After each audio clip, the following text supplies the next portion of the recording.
Gardeners, how may I help you?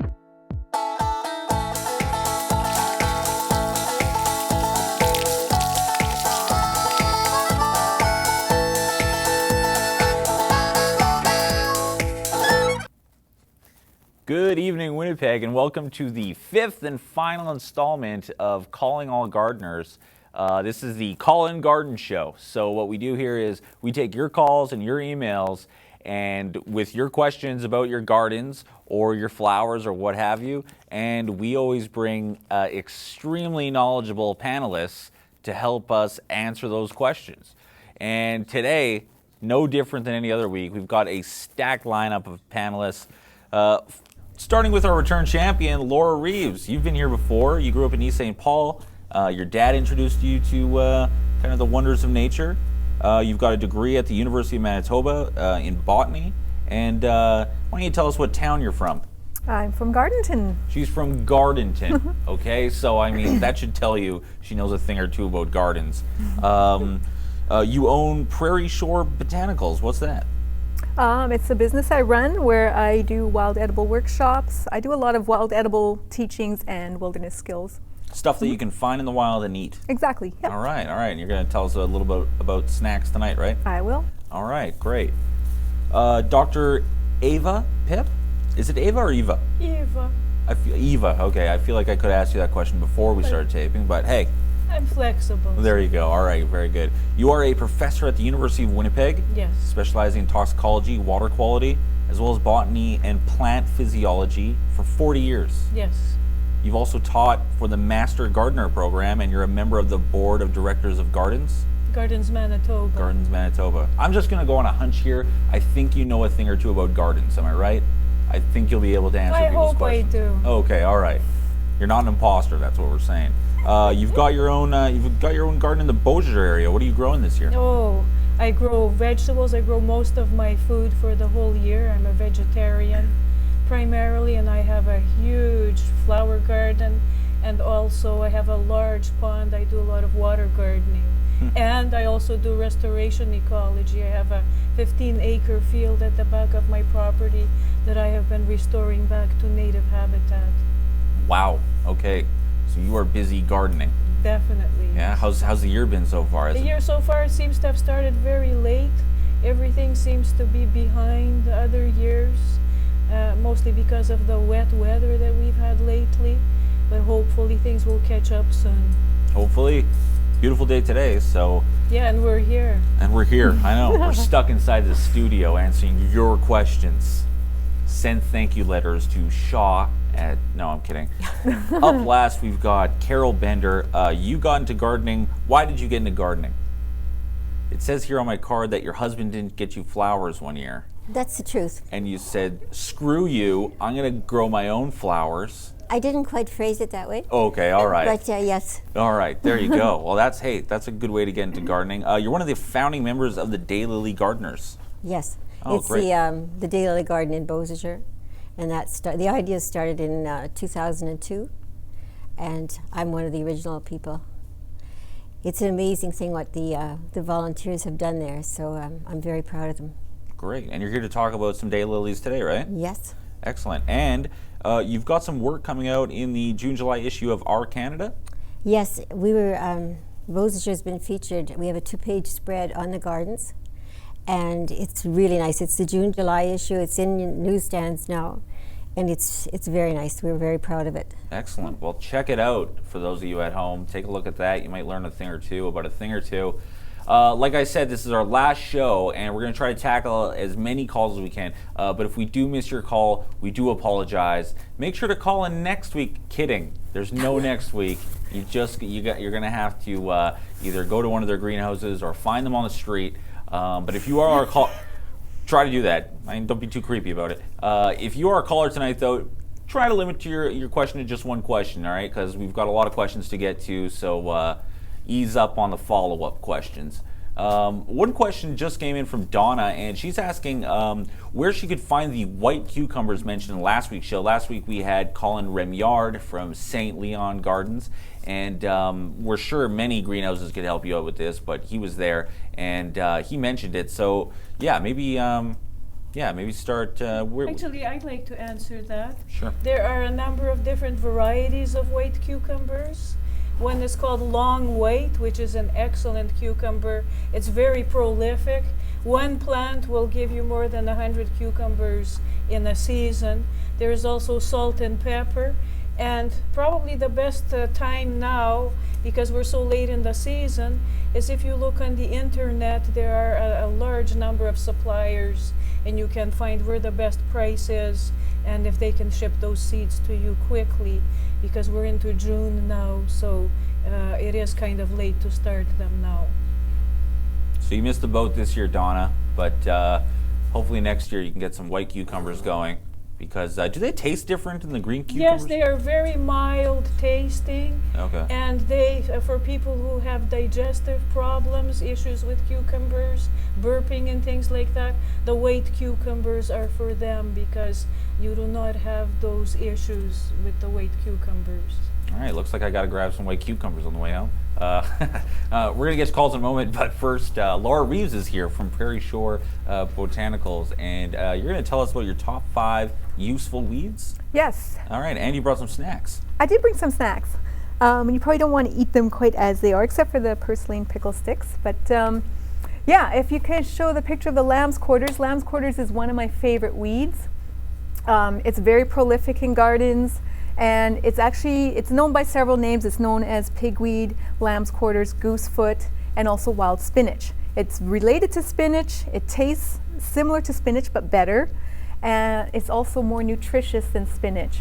So it actually has twice the calories, 50% more protein, and 4 times the calcium compared to spinach. So it's a pretty incredible plant, but yet people are pulling it out and planting inferior plants in its place. So this can be used for anywhere you would use spinach, in spaghetti, sauce, pizza, anything, ravioli, whatever you're making. I put it in breads, muffins even. What I'll do is I'll powder it. In the winter I dry it, I powder it, and I'll put it in all kinds of things. So just as a nutrient supplement. So that one's really good. But you can show the next slide there. One of my favorite ones is chickweed. This can be, kind of creeps across the ground. It likes kind of moist, shaded areas. It does really well in moist shaded areas. It doubles as a really good edible and a medicinal as well. So if you just eat the leaves raw or the stems raw, it kind of tastes like alfalfa sprouts. You could put it on sandwiches and burgers and salads, all kinds of things. You can also steam it, but I generally just eat it raw. But it's also really good for skin conditions. You can just take the plant and just rub it. If you have an itchy spot or a rash or something, you could just use it straight on. You can make a salve out of it. So it is very useful as an edible and a medicinal. So that's why I like that one. Yeah. Next slide. Dandelions, of course, you can eat almost any part of the dandelions, basically, except for the stem. It's not poisonous, but it's just not very good.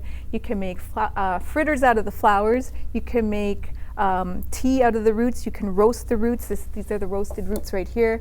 You can make a coffee substitute or even a cocoa substitute out of them. And the leaves are super high in iron. If you go on the USDA National Nutrient Database, you'll find that dandelions have the highest iron content out of any leafy green listed there. So if you're looking for iron, go for dandelion greens. They can be bitter, but if you get them where they're growing in the shade, they're actually quite good. Interesting. Yeah. All right.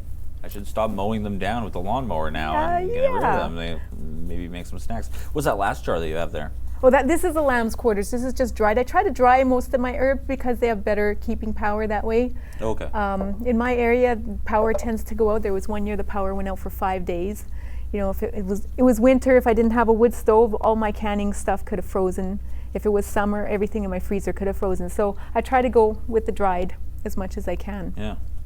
But portulaca, some people know it as purslane. People curse it as the octopus weed, but it's actually very, very good. It's succulent and it has a kind of a sour, citrusy sort of a flavor to it, and it's excellent in salads. You can also cook it up. It has a little bit of like a flax when you whip up flax. Okay. It's kind of a slimy, not really slimy, but I add it to salads, and it's really high in omega-3s and all kinds of other nutrients too. A lot of people they can't stand it, they throw it out, and to me that's the base of my salad that I add other things to.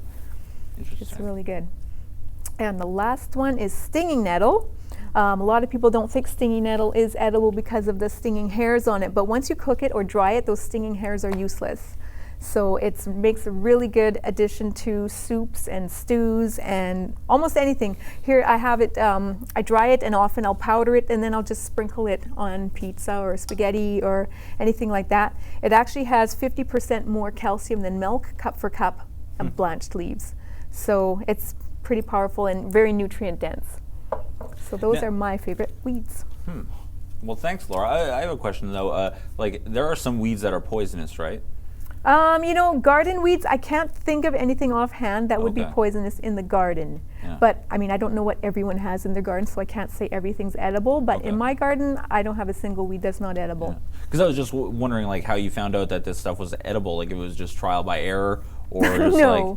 no, I make sure I research my stuff before I start eating it. Oh, okay, all right. Make sure you know 100% what Yeah. something is before you try it. Don't just start, That's good advice for people watching at home. Don't just go start eating stuff. Like, do your research, like Laura does, or even ask Laura when you find her on the street somehow. I I'll don't know. probably be in the bush. She'll probably be in the bush. All right.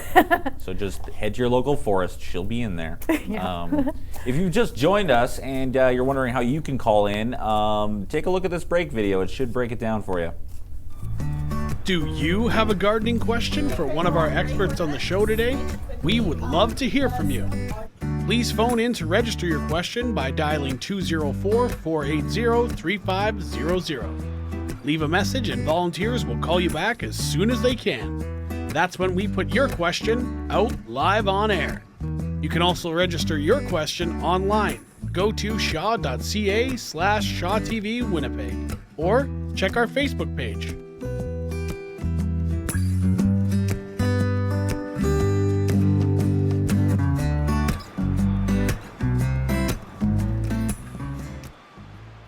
Shaw TV is grateful for the support of our community sponsors.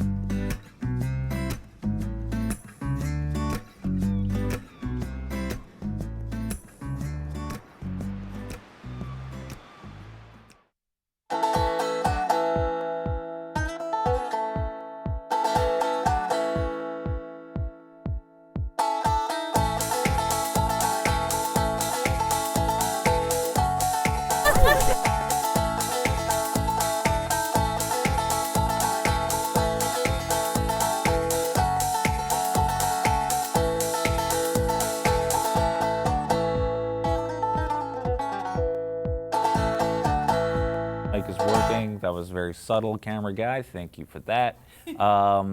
But Eva, now that you're back in the game, you had a comment about Yes, the actually, stinging I nettle. wanted to add a couple of comments about how nutritious some of these weeds are. The lamb's quarters, for example, in Ukraine, during the Great Famine, the Holodomor, well, our family went through that and they survived on lamb's quarters because it had the nutrients in it when there was absolutely nothing else to eat. And the stinging nettle in Ukraine, that was a staple medicine for if you had any bleeding problems. That was, you would simply add it to soups or whatever. It has to be cooked like you mentioned, but it's excellent because it contains the precursor for vitamin K, which is needed as a clotting factor. Sweet. All right, great. Just give me a thumbs up if our audio is working great. Just making sure the people at home heard that. Thumbs up from anyone. Got a big thumbs up. Okay, they're hearing you loud and clear, which is good because you're saying good things. All right, let's get to the reason why we're here. Let's take some calls. First, we've got a call up from Clarita. Are you there, Clarita? Yeah, hi, good afternoon. Yeah, good afternoon. How are you doing today? Good. You had a question for the panel? Yeah. Go ahead. Hello? Yep, we're here. We're waiting. Yeah, okay. So I have a problem with all my kids. I have a lot of lilies plants. And last year they were all like, the leaves were all eaten by the flying insect. It ranged in color. And then sometimes there is that worm already the leaves. So all the leaves are gone, and then it doesn't have flowers anymore. And when you look at the bulbs, when I go, when I have to put them out, then even the bulbs are already gone. Yeah, it's more than that. More more than that's just a small hole on the leaf. For me, a lot of holes in the leaf. Okay. So there's insects that are just eating all the leaves. Yeah. Okay. Are these red beetles? Yeah. So what? Red, orange. Okay, so Clarita, what you have is the red lily beetle. And that's a terrible pest that has come into Manitoba in the past few years. It completely destroys lilies. And what you have to do is, the best way, you have to check your plants literally every few hours while the beetles are there, and you have to hand pick them because insecticides don't work very well, and they will also target other like birds and bees that you really don't want to harm. So the best way is to pick them, just look at them and hand pick them. Oh, yeah. Actually, since I have like around like more than 20 plants, and in one plant I could even like get around 10 or 8 or more, and they even together 3 insects at a time. Yes. And so that is what I usually do, and then I have to like suffocate them in a plastic bag. I don't like crush them. Well, However, you can put. I made use of pesticide, but then it didn't work. So I'm just like last week, someone told me because I was looking for other brands of pesticide, and I was asking if they have one for lilies exclusively. Then another man there who was also like buying something told me, you try cayenne peppers. Cayenne peppers. Thanks for your question, Clarita. We appreciate that. She's actually calling us from the Hubble telescope. No, I'm kidding, of course. But yeah, so you're saying like insecticides won't work. Insecticides aren't very effective unless you use very powerful ones, which you really don't want to do in your garden. And when you have a smaller number of lilies, the most effective way is just to keep picking them and picking them, the same as you would do with potato bugs. And you can put them in a jar.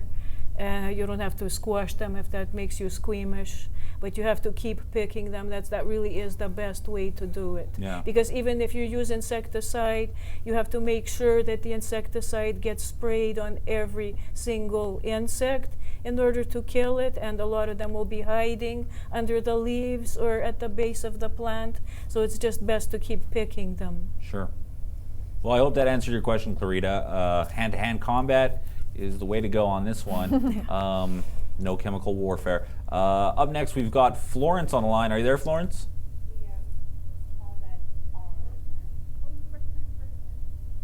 Florence, you there? Yeah. Oh, I'm sorry, we can barely hear you. You know what? We're going to get back to that. Let's go to an email from Evelyn right now. Evelyn is asking, can I plant vegetables where my monk's hood perennial was dug up? Yes, you can. Yes, you can, because the monk's hood perennial, even though it is toxic, presumably it was growing last year there, and the chemicals are biodegradable that it produces. So yes, you certainly can plant vegetables because the chemicals that are produced, like aconitine, for example, by the monk's hood plant, that is not absorbed by the other plants that will be growing in that spot. Okay. So she's not going to be getting any glowing cucumbers. No, or and anything. in fact, it's safe to put the monk's hood in your compost for the same reason. Okay. Great. Well, there you go, Evelyn. Laura, did you have anything to say? No? Okay. All right. You just got it covered. Right now, we've got an email from Lisa. Maybe, Carol, you can flag this one. Are there any wild mushrooms that grow in Manitoba? Oh, I mean, this sounds like a Laura question. How do I know, and how do I make sure that they're safe to eat? Oh. There are lots of wild mushrooms that grow in Manitoba, and there are lots of edible wild mushrooms that grow in Manitoba. How do you know? Because I just told you. Yeah. But yeah, you have to do your research on them. Get a couple books, compare them. You want to get a spore print from them, see what color the spore print is. You want to look at the cap. You want to look at the stem. You want to look at the base. You want to look at underneath the cap. Are there gills or pores? There's a lot of different things you want to look at to know that they're edible. If it's something is common and you think somebody else would know it, I mean, the best thing is to go out with someone who knows, really. But I know that could be hard to do sometimes. But yeah, just get a couple books, do your research. I don't recommend using the internet to confirm an identification. It's maybe a good place to start to get an idea, but then I would go to books and other people after that. Sure. And let someone else eat them first. Yeah. Good point, Carol. Let someone else eat them first. If they start seeing colors, then you know you're onto a good thing. A good thing, a great thing. Anyways, I think we've got Florence online now. Are you there, Florence? Hi. Hey, how's it going? Still there? Yes. Oh, okay, great. What's your question? Okay, my question is, my daughter, beautiful. How do I look after it? I don't kill. Yeah. So, I guess her question is, how does she care for an orchid plant? And did you have another question with that, Florence? Yeah, and the question is, we're assisted living place. Our patio is west side. I have a few plants. Will and tomato cross-pollinate. It's just one plant. Sure, great. Well, thank you for your question, Florence. So, first of all, how does she care for an orchid plant? And B, how does she pollinate a tomato plant? I'd like to take that if I Sure. may. There are many kinds of orchids, first of all. So the picture that we saw with her question on the screen, that was a phalaenopsis or moth orchid. And those are actually quite easy to care for. The thing that you have to remember is they like it fairly dry. Most people kill them by overwatering them. And so you want to water it maybe every 2 weeks or so and let it dry out, like really dry out in between. Because if you overwater it, the roots will rot and it will die. The other thing you have to be careful is when you water, that you water only the bottom, that you don't let water stand in the axils of the leaves, like where the leaves join the stem, because that will cause the leaf to rot and drop off. Those are the most common orchids that we have in the houses. But of course there are many, many different other kinds, and so they will all have different requirements. But when you buy an orchid at a reputable orchid place, usually it will have instructions that come with it that tell you how to care for it. But the picture that was up there, that was a phalaenopsis, and so the important thing is not to overwater it, and don't put it in direct sunlight. It needs to have indirect light, like behind a sheer curtain, or else like towards the back of your room, but you can't put it in bright sunlight. And her second question about pollinating a tomato plant, I believe it was. So she had mentioned that I think she had one tomato plant that she still wanted to, I think, get seeds from. Yeah. If it's just one tomato plant, it will self-pollinate. You don't have to worry. The bees will come and do the job for you.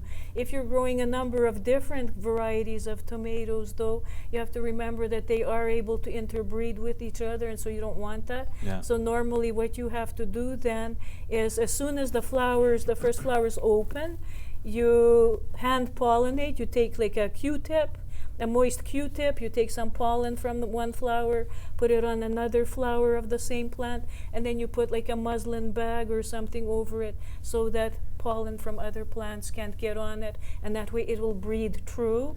Because if you allow them to interbreed with each other, you're going to get who knows what, some kind of a mixture of characteristics, and it's not going to be something that you wanted. Yeah. Tomato plant with an identity crisis. No one wants Yes. that. All right. Well, just letting the viewers know at home. By the way, thank you for your question, Florence.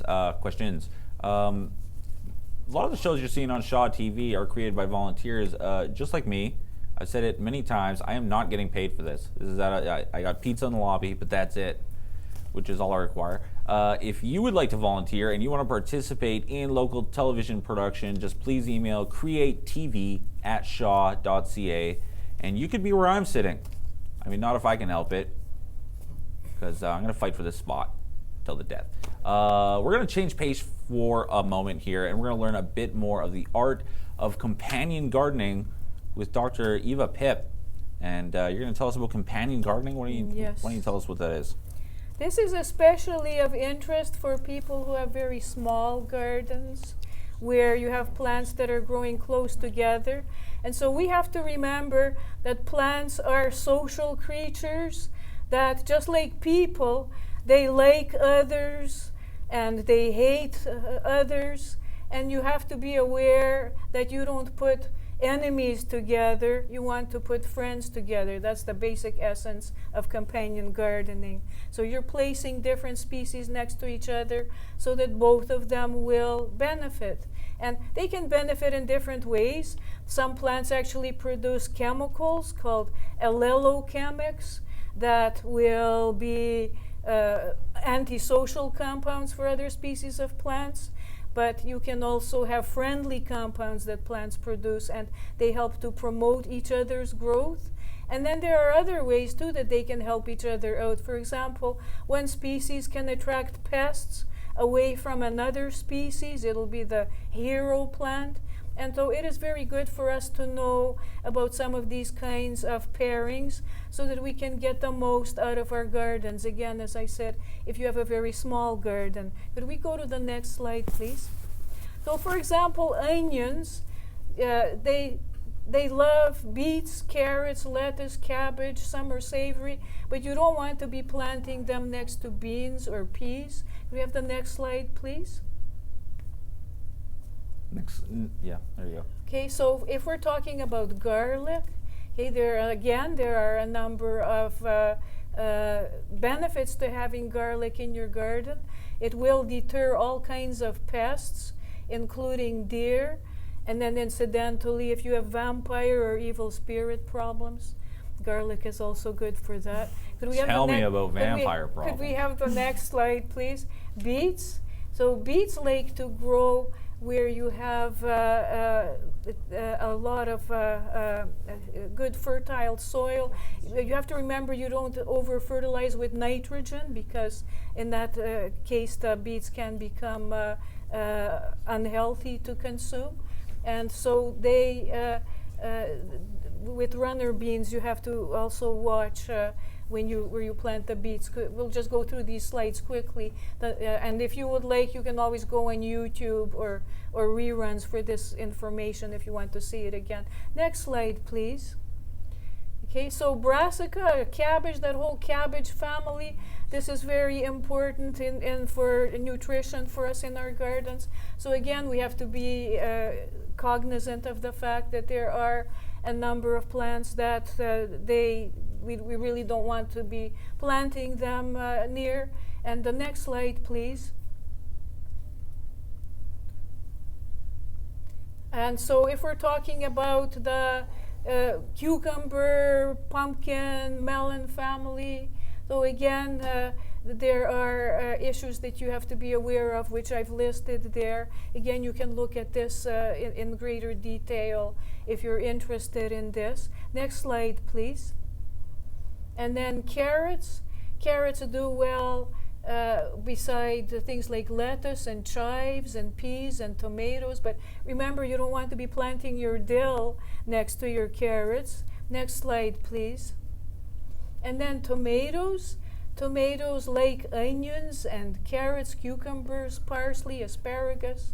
But you have to remember you don't want to be planting them beside potatoes or any member of the cabbage family. And then I think there's another slide. And then potatoes. So potatoes, they like corn and beans, but not so much runner beans. And they don't like tomatoes, as I mentioned, or squash, cucumber, or raspberries. So there are literally hundreds and hundreds of these kinds of interrelationships that are known. And as your garden develops over the years, when you plant different things, you acquire a lot of this information. You can also look it up. The internet is a good place to start. But again, there are a number of books too available that deal just with companion planting. Wow, I had no idea that that plants were so picky as far as their friends. Yeah. It's like planning a family Thanksgiving dinner or something. That's right. Yeah, who you like- sit next to. Yeah, exactly. Yeah. Uncle don't want Fred them can't be. fighting, Yeah, yeah. exactly. Put Uncle Fred and Jack together. You know what happens. Yeah, huh? exactly. Thank you so much for that. Thank you, Dr. Eva. Yeah, and like she said, you can watch the reruns of this show. Our show is live right now on Thursday, June 2nd from 6:30 to 7:30 p.m. It's just after 7 right now. So if you're watching this on a Saturday or a Sunday or whenever else it's airing, don't call in because there's going to be no one here and you're just going to be a guy on a phone with no answer, and no one wants to be that guy. So don't do that, but watch the reruns. They look on your Shaw TV guide and they'll be there. If you've just joined us and you want to call in and ask a question, take a look at this well-made break video. Do you have a gardening question for one of our experts on the show today? We would love to hear from you. Please phone in to register your question by dialing 204-480-3500. Leave a message and volunteers will call you back as soon as they can. That's when we put your question out live on air. You can also register your question online. Go to shaw.ca/Shaw TV Winnipeg or check our Facebook page.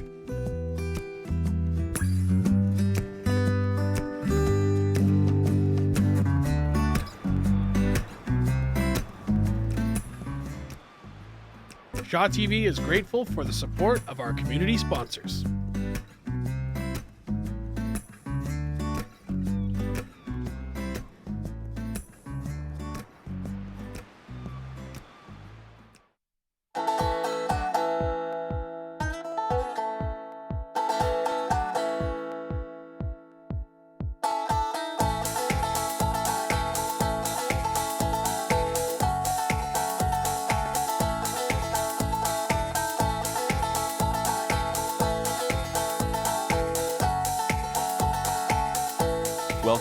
Welcome back to Calling All Gardeners.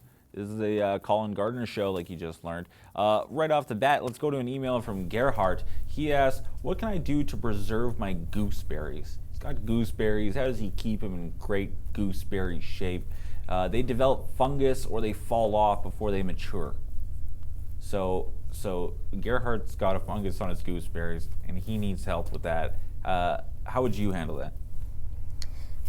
I'm not the best person on that one. It may be a form of fungus, and then you could look at a copper spray or something. But Eva, you probably have a better answer than I do. Well, gooseberries will get fungus if they are either in a shady place or it's very moist and damp. They tend to get fungus, and you really, like a copper spray actually is a good idea because it will deter fungus. It won't get rid of it, it won't cure it, but it will delay its development, hopefully until you can harvest the fruit. But you don't want to be spraying the fruit with powerful chemicals because then you'll be eating that.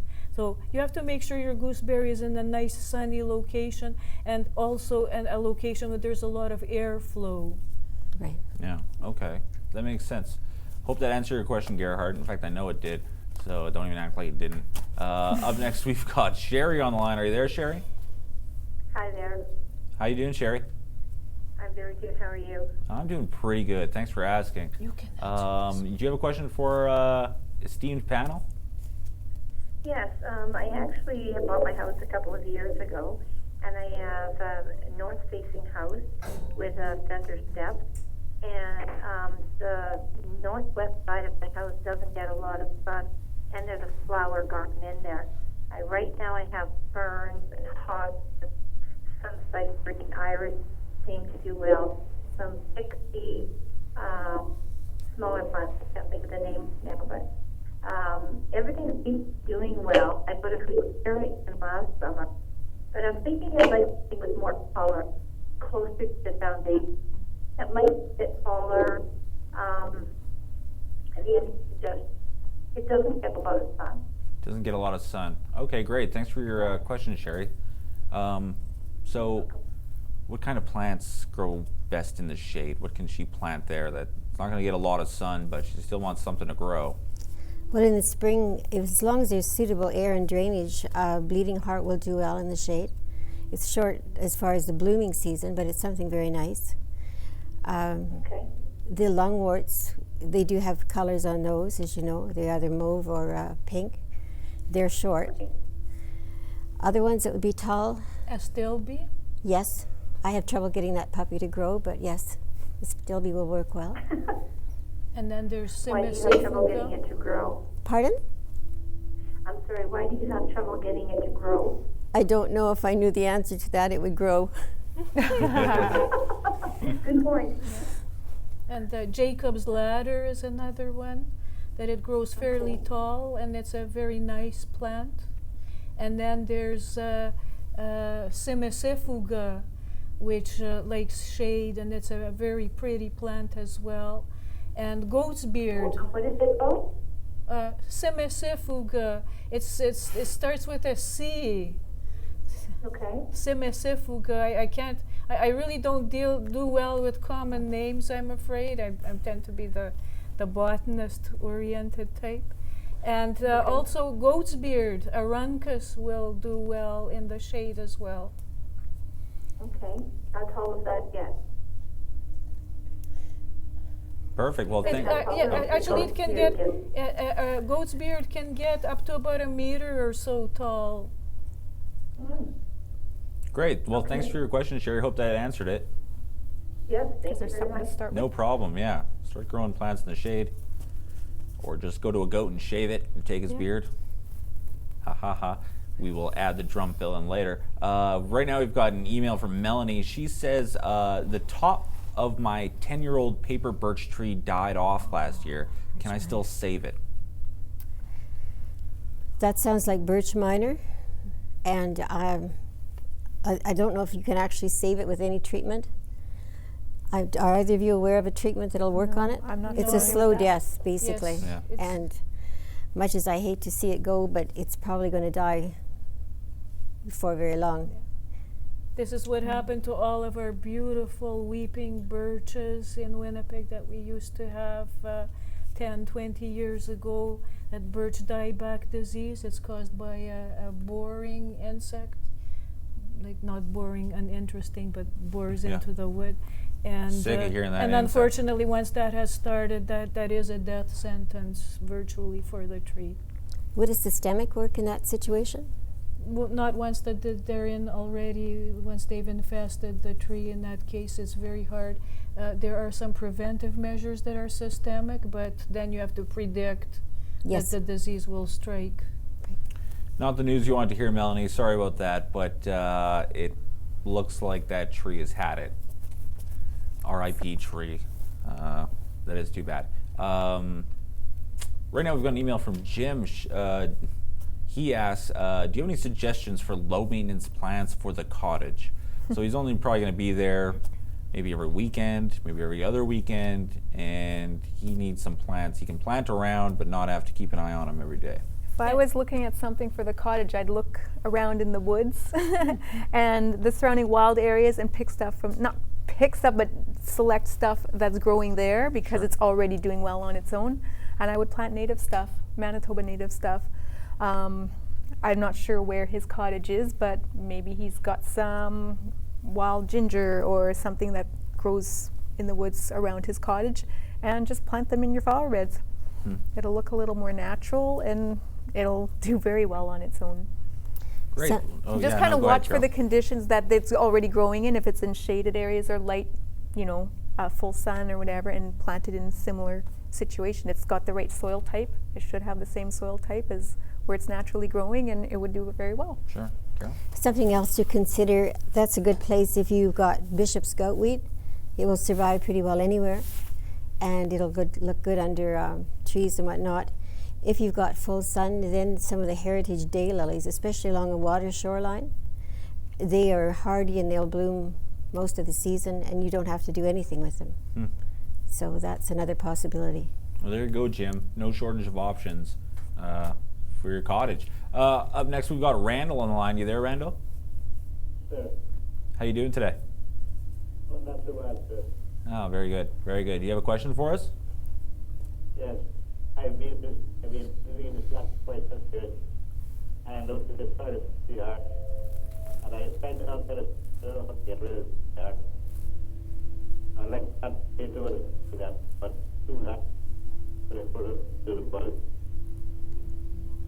Okay, all right. So Sorry. I'd like to see if I can get some help along. Someone tell me what to do. Yeah. Okay. So, I mean, a little hard to hear you from that elevator, but I understand you have spiders in your garden and you're looking to get rid of them? Yes. Okay. All right. There we go. My Spiders in question the would be, why would you want to get rid of the spiders in your garden? Spiders would be good for getting rid of pesky insects that you probably don't want there either. So to me, they're a beneficial insect, not an insect, but a beneficial arachnid. And I wouldn't try to get them out of my garden. I think they're doing a good thing. And I didn't know that. The only spiders that you do want to get rid of are the bee-eating spiders. And so you can tell those because they're usually white in color and they have a very swollen abdomen and they usually hide underneath flowers. And when a bee comes, they will grab the bee by the head and kill it. So that's the only spider you do want to get rid of. Take care of you. Yes. No, spiders are great. Thanks for What do you your... do, but it's, Hard to hear his question. what do you do to the Yeah, I silence? can't tell. I can't hear at all. You know what, Randall? Thanks for your question. Sorry, man. We got to let you go just because it's a little tough to hear you. We're having a bad connection. Not your fault. Call next year. No, sorry. You know what, though? We're going to take a break from the calls, though.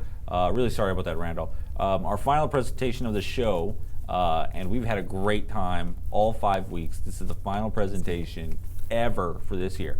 Right now, Carol Bender from the Beausejour Daylily Gardens. You're going to give us a little lesson on daylilies. Yes. Well, daylilies are the perfect perennial. They are low maintenance. They grow anywhere that there's full sunshine, 6 hours of sunshine. They resist pests and bugs. The daylily beetle does not affect, not the daylily, but the lily beetle does not affect daylilies. And just because we have the only daylily display garden, one of 17 in Canada, right in Beausejour, it's about 45 minutes from Winnipeg, and there are about 72,000 different daylilies. And of those, 5,000 are what they call cold hardy. And the growing zones for the Daylily Society, we're considered to be Zone 1. And Zone 1 is, in our climate, is about minus 40. So it has to be really, really hardy to survive here. Most of the daylilies are developed in the Florida area where it's a Zone 7, 8. So you can understand if it survives here in Manitoba, it's going to survive anywhere. So one of the things that you need to do is that daylilies can be left in place for many years. They multiply on their own. The more expensive the daylily plant, the slower it's going to be to multiply, which is why it costs you more money. So the older ones that were developed before 1974 are considered to be heritage daylilies. After that, they're the more new ones with the different changes. One of the things you need to do when you're talking about or learning about daylilies is to learn some of the lingo.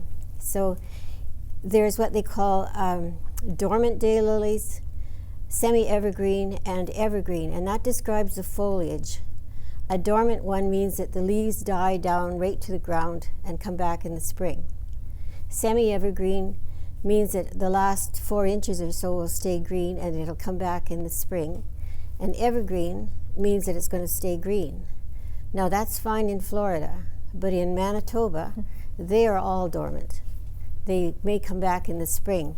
In fact, the semi-evergreen and the dormant ones do thrive in Manitoba. We have about 2 feet of snow or so. So they will survive. The other thing you want to consider is whether the daylily is a dwarf, a medium, or tall, and that refers to the height of the plant. And it's called a scape, S-C-A-P-E, and that just is another word for stem. So that's what, it's from the ground to where the bud is, and that's what determines the height. So if it's under 12 inches, it's considered small. 2 to 3 feet is considered medium, and anything over 3 feet is considered to be tall. And then when you talk about whether it's a small, medium, or large, that only refers to the size of the flower. And that's the size, the diameter of the flower in inches. So if it's 2 inches, that's considered to be a small or miniature. And they go all the way up to, say, 9 or 10 inches across the diameter of the flower. They come in every color there is except blue, and variations that you couldn't believe. So what you're looking at there is a picture of the daylily gardens in Beausejour, just a small portion, because that's a 2-acre site. And daylilies are blooming all over the place there. So if we could go to the next slide, please. That's what it looked like in the spring of 2003. It was part of a farmer's field, and we just had a crazy idea that we could turn it into an international display garden, and we've been lucky enough to do that. We have the most amazing volunteers and a community that's behind it, so that's enabled us to change it from the black field to what you saw. Next, please. Next slide. This is an example of a gorgeous daylily. It's a far cry from the old ones that you grew up with as a child that were called ditch lilies. This is called Lady Betty Frets, and the top 3 petals are called, the top 3 things are called the petals, and behind that the cream ones are called the sepals.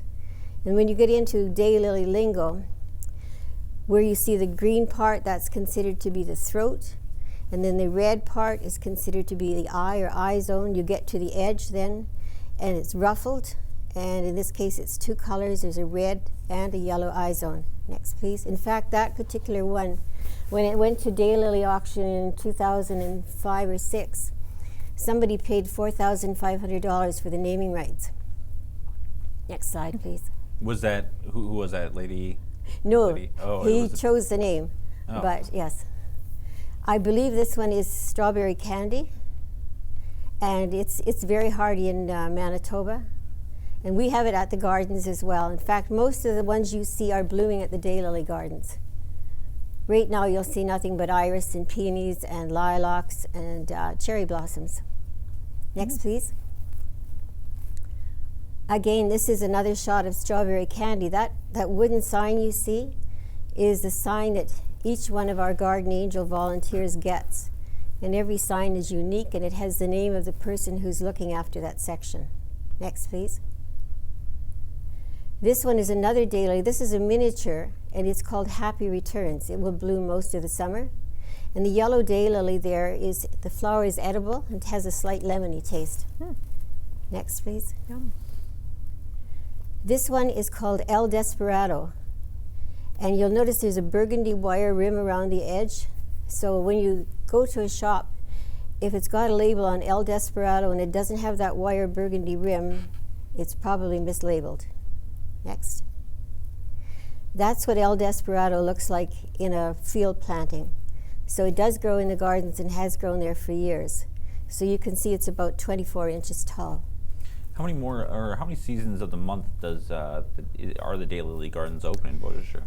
Well, the gardens are open now right through till the snow is deep. Oh, okay. But it changes all through the year. So right now, as I say, we have iris, peonies are coming on, cherry blossoms are done. As soon as the main courses are done now, the peonies will have lilies and delphiniums, and then after that we'll end up with daylilies really kicking in. Right. Sorry, I don't mean to cut you off short, but we're running low on time. Okay. We've got a bunch of calls. I guess you're almost done anyways, right? Yes, you I can am. Finish. Okay, sorry about that. Which you want to do? That's just another shot There of you the go. gardens. That looks beautiful there. That's great. Just keep going. Those are just daylilies. Gives you an idea of the difference. That's a spider. And that's diamond dust, I believe. And that is, I forget the name of it. And that is Woman at the Well. That is Larry's Obsession. How much did Larry pay for that name? A lot. Oh. And that's called Princess Diana. That's on our wish list. And if we're out of time, that's fine. Well, I'm sorry. I don't mean to cut you off like that. They're giving me the wrap it up signal. Now I come off like a jerk. Don't judge me, people. You don't know what happens behind the scenes. All right. You know what? Let's just go to a call. Thank you so much for that, Carol. You're I welcome. encourage everyone to go check out the Daylily Gardens because those pictures look all right. It looks pretty nice there. Yvette, are you on the line right now? Yes, I am. How you doing today, Yvette? I'm doing fine, enjoying your show. Oh, well, thanks for tuning in. Do you have a question for the panel? Are the dandelions safe to eat because of the pesticides used in the city? I think that's a Laura question. Yeah, it depends where they're being used and how much are being used, I guess. You have to do your research, phone the city, find out where they're spraying and where they're not spraying. I've eaten stuff out of the city. I've eaten stuff out of New York City. So yeah, do your research, phone the city, find out what areas they're spraying and what areas they're not. Remember, if you're living in the city, you're breathing in this noxious air with every breath. So you have to kind of decide what's your limitation, what's your tolerance level. People grow gardens in the city all the time and they eat the produce. So you have to decide what you're willing to tolerate. I remember there was a lot of controversy with the malathion. Mm-hmm. Is that spoiling gardens? Or is that a whole well of controversy I should leave untouched? That's a different issue because Okay. malathion is a pesticide for mosquitoes. So there is a liquid malathion spray that you use in the garden for spraying on the plants in your garden. And malathion is a nerve poison, so you do not want to be consuming anything that has been directly sprayed. But the fogging with malathion, you really don't get very much residue on the plants because they haven't been directly sprayed with it. Okay, great. Well, thanks for your question, Yvette. Would you wash your dandelions before eating them? I Quick would, question. yeah. Okay. In the city, I would, yeah. At Okay. home, I don't because I don't have anything like that Yeah. at home. But yeah, in the city, I would definitely. Okay, great. Up next, we've got Lance on the line. You with us, Lance? Hey, Lance. Hello? Yeah, what's up, Hey, Lance? how you doing? Not bad. How you doing? What's that? How are you doing? You doing good? Really good. All I right. don't want your job. I'm not going to take your job. It's really good at. Okay. Do you have a question for the panel? Yeah. What can I grow with peppers? Hot peppers. Can I grow cucumbers in that same bed? He's growing hot peppers. Can he grow cucumbers, Carol? I was going to say that's a companion question. Oh, okay, that is a companion question. That's a good point. Yes, you can grow tomatoes with it. Cucumbers will also do okay with the peppers. It's important though, peppers like heat. And if you expose them to a cold draft early on before you plant them, you're not going to get very much in terms of harvest. So you have to be very careful to keep them warm. And you plant them in the warmest part of your garden, keep them well watered. And usually in my garden, those are the last things that I plant in the season. When you want the temperature, you want to be sure that the temperatures will be warm. You're not going to have cold nights. Sure. All right. Thank you. Hope that answered your question, Lance. Sorry, we're just motoring through these. Up next, we've got an email from Brenda. Brenda is, I'm confused. Are there both annual and perennial strawberry plants? What's the difference and which gives a better yield? Strawberry plants. So there's annual and perennial strawberry plants. Brenda's confused. I'm confused. What do you guys think? Well, actually, all strawberries are perennial. It's just that some are hardier than others in our climate, and so it makes them appear like they're annuals, that you plant them and then they die in the winter because it's just too cold for them. But actually, all strawberries are perennials. Okay. Is there not an issue that there's also June-bearing and ever-bearing strawberries? Yes. Maybe that's something you're looking at. So if you plant a mixture of both, then you've got the best of both worlds. You've got, a crop in June, and then the rest keep coming. Yeah. Yeah. There you go, Brenda. Next, we've got Judy on the line, I think. Are you there, Judy? Hi, yes, I am. How you doing today? I'm great. How are you? I'm doing great. Thank you for asking. I I love love it. the show. Really? Well, thanks for tuning in. We like putting it You're on. so funny. Oh, thank you. You can keep saying things, you know. No, I'm kidding. You have a question for the panel. Yes, I do. I was wondering what the best type of fertilizer is to use in a vegetable garden. Which fertilizer is going to work best for vegetables? She wants to know that. She said, I'm really funny. What do you guys think?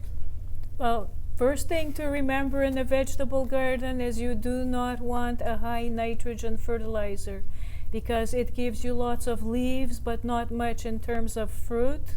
And the other thing is that the vegetables like to take up more nitrogen than they actually need, and that could lead to problems where you have too much nitrogen, and that's not a good thing to consume. So the fertilizer you want to use in your vegetable garden, you look at the 3 numbers. There are always 3 numbers on any fertilizer, and the first number stands for nitrogen, second number stands for phosphorus, third number stands for potassium. And so you want that first number to be relatively low compared to the other 2 numbers. Well, Okay, also, instead of using animal manure, could I use my own feces as the fertilizer? As long as they're composted first. Yeah. Good. Okay, awesome. Yeah. Judy, guess what? You were the last caller to call into this show. Holy crap, awesome. Yeah, exactly. Holy fertilizer, you did it. No, and thanks for your call, Judy. Appreciate it. Thank you so much. This was awesome. Oh, okay, great. Well, hopefully we can do it again sometime. Thanks, Judy. All right. Well, this episode is going to be repeated right here on Shaw TV Channel 9. So if you missed anything, you can watch it again. So check your guide for all the playback times. Thursdays, Fridays, Saturdays, Sunday, and Monday it's going to be on. So check your guide. Thank you 3 for coming in again and dropping some serious knowledge on this whole city. Everyone in Winnipeg was tuned in. Over 1 million viewers, I hear. Oh no, 14. No, I'm kidding. No, I'm kidding though. No, we had a lot of fun. So, any plans for the summer? You guys are just going to be gardening hard? Yep. Gardening hard, okay. Gardening and wild harvesting. Wild harvesting, great. And you're going to keep running the gardens, I guess. Yes. So I'm hoping everyone comes out. It's too late now to go in the air, but we have on June the 18th, we have a garden party, and that's celebrating the 100th anniversary of women in Manitoba's right to vote. Great. So we're looking forward to that. That's awesome. Well, thank you all 3. Thank you to our experts for coming on the show today. Also, thank you to our awesome volunteer crew and to all the gardening experts who have joined us over the past 5 weeks. Guys on the camera, stage directors, people in the booth. Thanks a lot for putting the show on. And this is our final show. And so we hope to bring you Calling All Gardeners next year. So thanks everyone for tuning in. And hopefully we'll see you next year. Good luck gardening and take care.